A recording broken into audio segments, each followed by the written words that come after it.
नमस्कार दोस्तों, मैं सीताराम शर्मा हिंदी एंड संस्कृत क्लासेज में आपका स्वागत है। आज हम आपको कंपटीशन एग्जाम में हिंदी व्याकरण के पेपर के तरीका आपको बता रहे हैं किस प्रकार से पेपर आता है। तो चलिए शुरू करते हैं। प्रश्न पहला है, आलेखन का दूसरा नाम बताइए। तो आलेखन का दूसरा नाम है वो है प्रारूपण।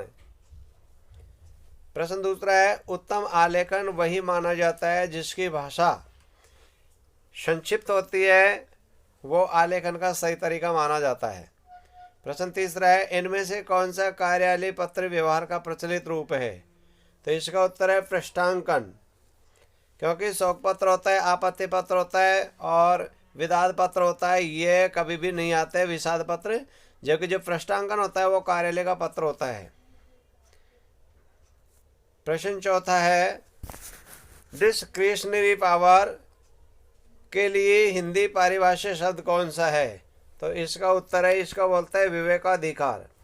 विवेकाधिकार होता है जो स्वयं का अधिकार के बारे में बताया जाता है, वो विवेकाधिकार होता है। प्रश्न पांचवा है, द डिस्चार्ज पोर्टिशन कैप्टन इन अभयंश का हिंदी में सही रूपांतरण क्या होगा। तो इसका उत्तर है, उन्मत्त याचिका को प्रस्तुत कर गया गए। उत्तर होगा सी। प्रश्न छठा है, you had finished your work before I came. इस वाक्य का हिंदी में सही रूपांतरित क्या होगा। इसका रूपांतर होगा, मैं आया उससे पूर्व तुम अपना काम समाप्त कर चुके थे। प्रश्न सातवां है, व्याकरण की दृष्टि से कौन सा वाक्य सही नहीं है।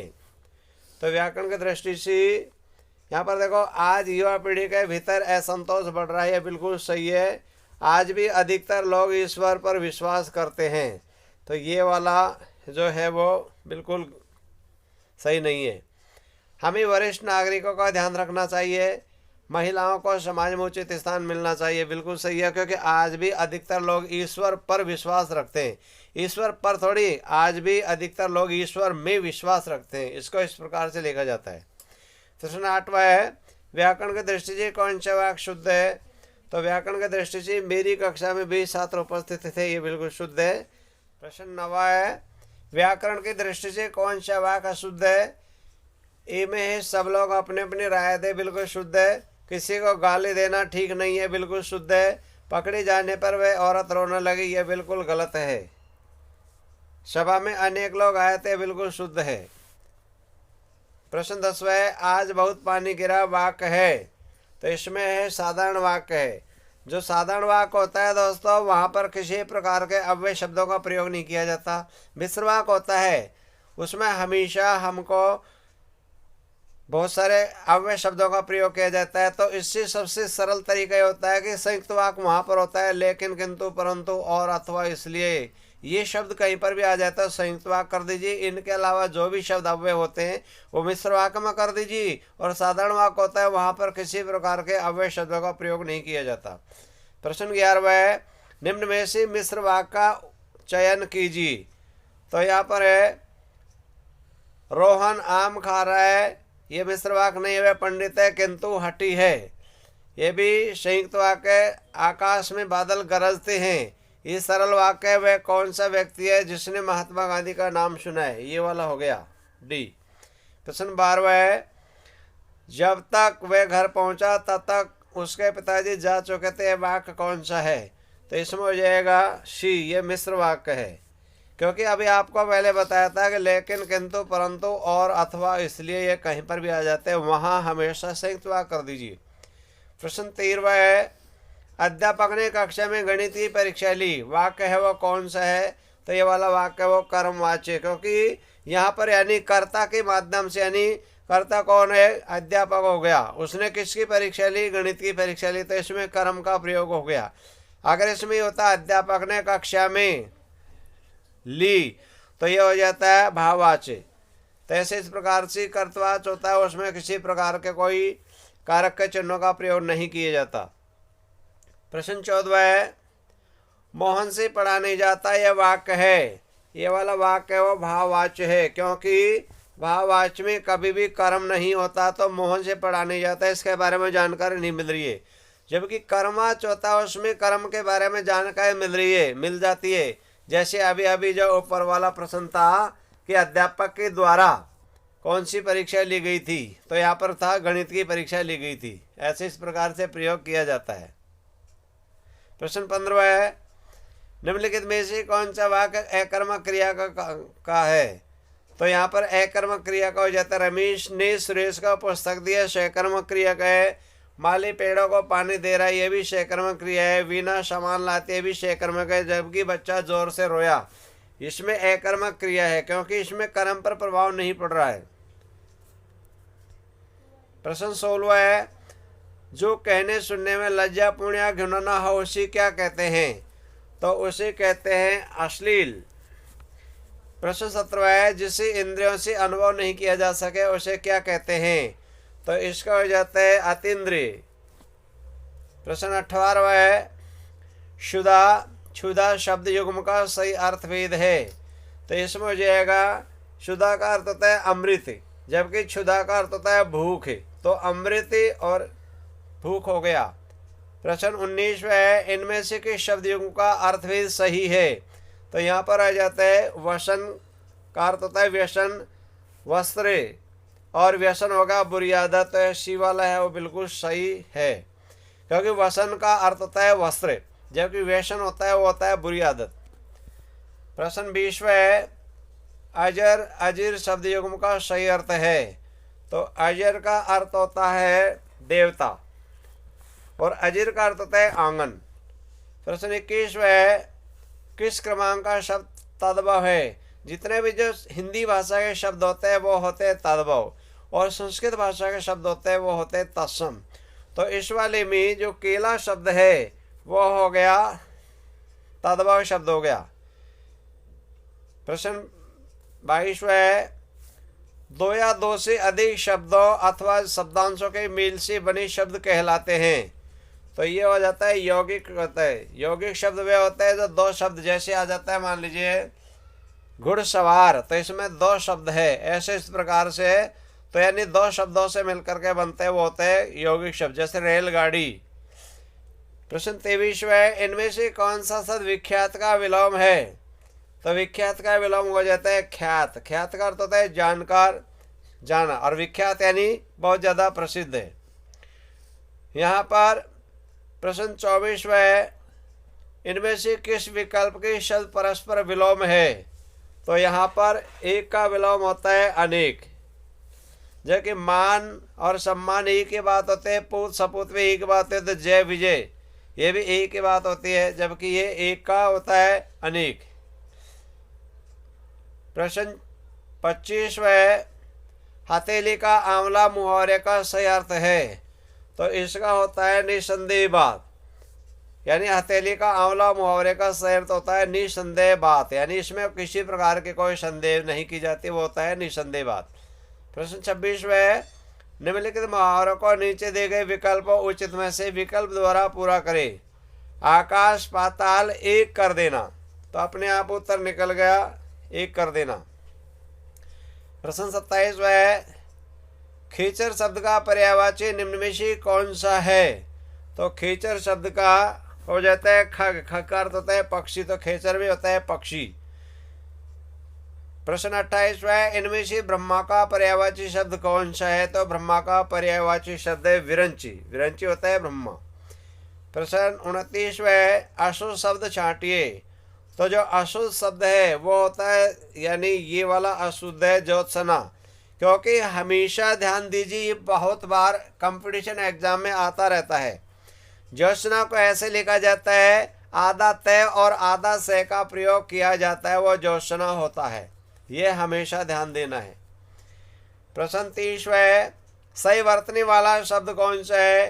तो सही वर्तने वाला शब्द है ये व्यावसायिक नहीं होता, व्यावसायिक होता है। तत्वाघात ये बिल्कुल गलत है, तो इसमें आ जाएगा प्रागैतिहासिक, ये बिल्कुल सही है प्रागैतिहासिक। अगर इस वाले शब्द में मान लीजिए उपसर्ग या प्रत्यय पूछ लिया जाता है तो इसका विच्छेद हो जाता है प्राक प्लस ऐतिहासिक, तो इसमें इक प्रत्यय का प्रयोग किया गया है। प्रश्न 31 है, सही वर्तने वाला शब्द है? तो सही वर्तने वाला शब्द है ईर्ष्या। कंपटीशन एग्जाम में अनेक बार आता रहता है। ईर्ष्या को ऐसा लिखा जाता है बड़ी की मात्रा और आधा से होता है और या के ऊपर रे होता है। प्रश्न 32 निम्नलिखित में से विशेषण चुनिए। तो यहाँ पर देखो ध्यान दीजिए, विशेषण जो भी शब्द होता है 99% शब्द मूल शब्द होते हैं। ए वाला है भलाई, इसमें भला शब्द का विशेषण है लेकिन भलाई शब्द भाववाचक संज्ञा होगी। बी वाला है मीठा शब्द है, उसमें भाववाचक संज्ञा है जबकि मीठा विशेषण हो जाता। सी वाला है इसमें थोड़ा है, वो शब्द है विशेषण। और अगर मान लीजिए इसको भाववाचक बनाते तो थोड़ा सा, ये वह भाववाचक हो गया। और जो स्वम है यानी ये वाला शब्द है वो सर्वनाम है, इसमें संज्ञा नहीं है और विशेषण नहीं है। तो यहाँ पूछा गया था कि निम्न में से विशेषण चुनिए। प्रश्न 33 है आदर शब्द से विशेषण बनेगा। तो आदर शब्द से आदरणीय बनेगा। ये कंपटीशन एग्जाम में शुद्ध अशुद्ध के लिए भी शब्द आता रहता है। आदरणीय शब्द इस प्रकार से लिखा जाता है। प्रश्न 34 है उत्कर्ष का विशेषण क्या होगा। उत्कृष्ट का विशेषण होता है उत्कृष्ट होता है। कंपटीशन एग्जाम में तीनों के तीनों जो प्रश्न थे 32, 33, 34 ये अनेक बार आते रहते हैं। प्रश्न 35 है यह घोड़ा अच्छा है, इस वाक्य में यह क्या है। यहाँ पर यह शब्द है वो सर्वनाम है। अब ध्यान दीजिए दोस्तों, अगर मान लीजिए कंपटीशन एग्जाम में यहाँ पर मान लीजिए संज्ञा ए में संज्ञा है, बी में सर्वनाम है, सी में मान लीजिए विशेषण शब्द होता और डी में कुछ भी होता, तो यहाँ पर जो ये घोड़ा अच्छा है ये सर्वनाम नहीं होकर के और ये विशेषण होता। क्यों? हमेशा अगर संज्ञा शब्द के से पहले कोई भी सर्वनाम शब्द होता है तो वो सर्वनाम नहीं माना जाता, वो संकेतवाचक विशेषण माना जाता है। लेकिन अगर मान लीजिए इसमें ये होता है यह मेरा घोड़ा अच्छा है और यह शब्द के नीचे दे देता, तब जाके यह सर्वनाम शब्द हो जाता। क्योंकि कंपटीशन एग्जाम में किसी भी प्रकार से प्रश्न को पूछा जा सकता है।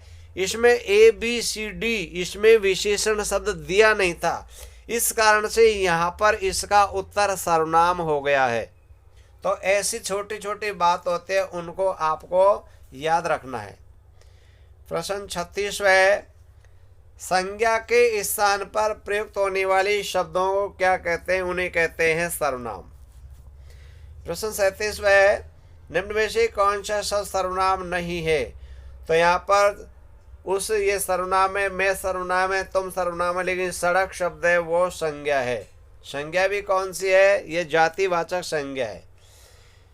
प्रश्न 38 है इनमें व्यक्तिवाचक संज्ञा कौन सी है। तो व्यक्तिवाचक संज्ञा है वो है मांडवी, क्योंकि ये व्यक्तिवाचक नाम है। प्रश्न 39 है निम्न में भाववाचक संज्ञा कौन सी है। आपको पहले भी बता चुके हैं भाववाचक संज्ञा होती है उन शब्दों के अंत में प्रत्यय जुड़ते हैं। यहाँ पर देखो शत्रु मूल शब्द हो गया तो शत्रुता है भाववाचक संज्ञा हो गया। प्रश्न 40 है इनमें से अव्ययभाव समास कौन सा है। तो अव्ययभाव समास होता है उसमें शब्द से पहले अव्यय या उपसर्ग का प्रयोग किया जाता है और दूसरा शब्द होता है वो संज्ञा होता है। तो यथा हो गया अव्यय और शक्ति हो गया संज्ञा। प्रश्न 41 है इनमें से किस शब्द में कर्मधारय समास नहीं है। तो कर्मधारय समास है, देखो महापुरुष है वो कर्मधारय समास है, महात्मा है वो कर्मधारय समास है, और काला सांप है वो कर्मधारय समास है, लेकिन राजपुरुष है वो तत्पुरुष समास है। प्रश्न 42 है किस समास में पहला पद संख्यावाचक होता है। तो हमेशा संख्यावाचक जो शब्द होता है वो द्विगु समास में होता है। द्वंद्व समास में हमेशा दोनों पदों के मध्य में और अथवा शब्दों का प्रयोग किया जाता है। अव्ययभाव समास होता है उसमें प्रथम पद उपसर्ग होता है या अव्यय होता है। तत्पुरुष समास में कारक के चिन्हों का लोप होता है।